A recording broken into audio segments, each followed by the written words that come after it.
All right, hello everyone. Welcome to the week 3 video. Today we'll be talking about GDP. So as you can see, GDP has many different components that would lead to something being counted in GDP or not being counted in GDP. First off, it's this market value. When we're talking about the market value, we're talking about in terms of the US, we're talking about this dollars. So that's why the US GDP is measured in trillions of dollars. Next up, we have something called the final goods and services. So a final good and service is something that you can use immediately. So if I'm going to the auto shop and I'm buying or I'm getting my car tuned up, that service was a final service. If a store is selling me a car, that car is a final good. The tricky part is what about stuff that goes into other stuff? So this is an example as, let's say a car dealership. They're making cars, right? And so they have to put the steering wheels, the tires, the leather seats, everything inside the car. All those things that went inside the car are not counted as final.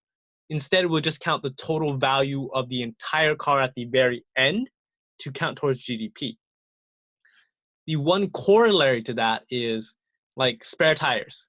So if I'm buying a spare tire, I'm using it as a spare tire. So that spare tire is a final good and service. Next up, produced for a marketplace. So the marketplace is this, not a literal marketplace, but essentially a legal market. So if you've ever been paid under the table, or if your mom makes you do chores for allowance, that final good or service that you're producing, that does not count towards GDP because it's not a marketplace. The other big part of this is the black market. So as you all know, the black market is all filled with all types of illegal activities. And as those activities are not legal, they're not counted towards our GDP because they're not part of the official marketplace. One way to think about this is if the US taxes that good or service, it's part of the official marketplace in a given period. So this is actually very simple. If we're talking about in a given period, we're talking about time. So every year we're talking about GDP of 2010, GDP of 2011. So all this given period means is that we only care about the production in one single year. So for example, let's say in 2010 we produced 10,000 cars. We're not going to recount those 10,000 cars in 2011.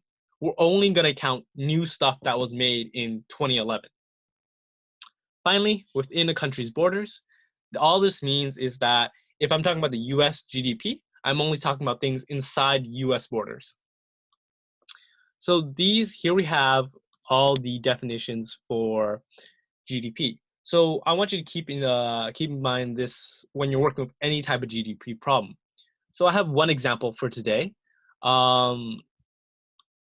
You might see something similar to this. Let me just type this out. Assume this is the US economy for the years above, and all avocados are used in the making of tacos. So let me just move this over here. So we're just going to go through this. We're going to find nominal GDP, real GDP, and the GDP deflator. So let's first off work with nominal GDP of, I'll just call this NGDP, of, let's say, 2000. So the nominal GDP in the year 2000, well, it's the market value of all final goods and services, right? And I only have 4 goods here: shirts, books, and tacos, and avocados. But the thing is, avocados are used in the making of tacos.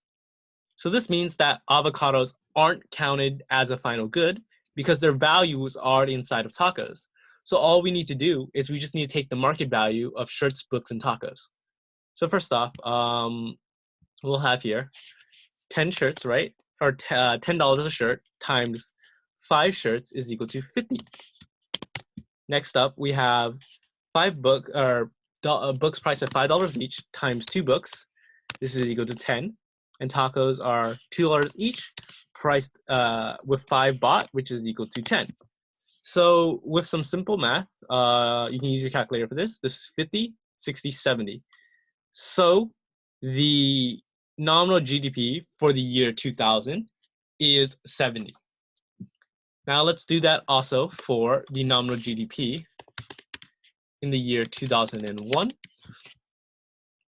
So once again, we'll just do this. 11 times 6 is equal to 66. 8 times 2 is equal to 16. And 2 times 8 is equal to 16 as well.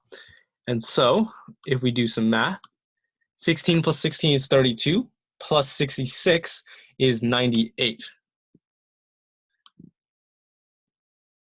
Please excuse the poor handwriting. I'm working on a trackpad. So as you can see here, the nominal GDP in 2000 increased up in 2001. So we went to 70 to 98. Now the question is, why? Well, if you notice here that certain products are just more expensive.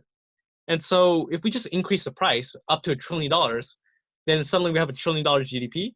That wouldn't make sense. So what we have to do is we have to account for this the fact that certain prices are increasing.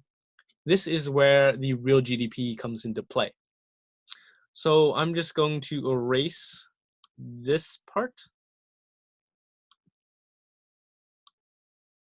Okay, and so we'll place this. We'll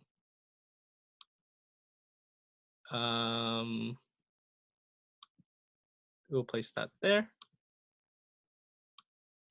And then I'll place that there. Okay, so real GDP. Real GDP is essentially very much the same, but we take the price in the base year times the quantity in the current year. So let me move this over here. So let's just assume that 2000 is the base year. So base year 2000. So notice in the base year 2000, nothing's changed. 10 is still 10, 5 is still 5, 2 is still 2, 50 cents is still 50 cents. So the real GDP in 2000 is still 70.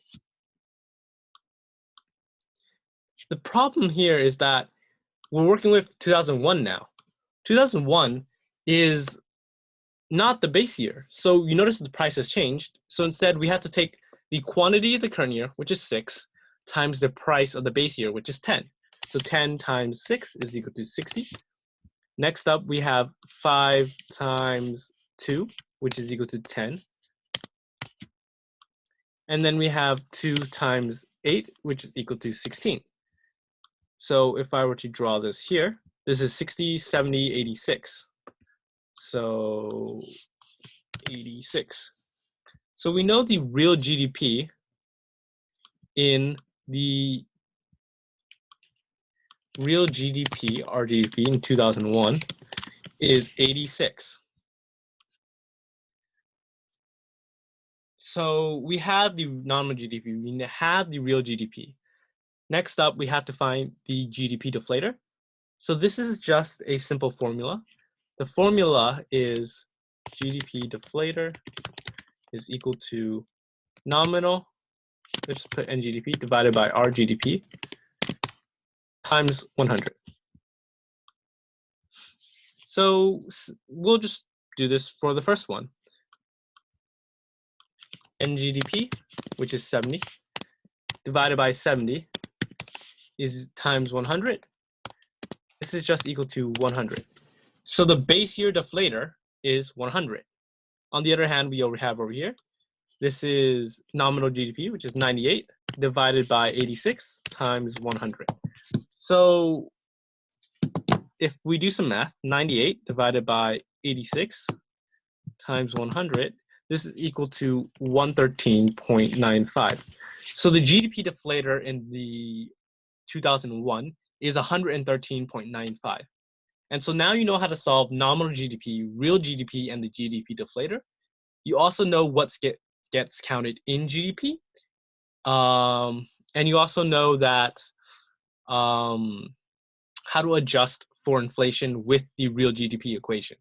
So if you have any questions, please make sure to leave your comments in the description below or in the comment section below, and we'll get back to you when we have the time. Thank you.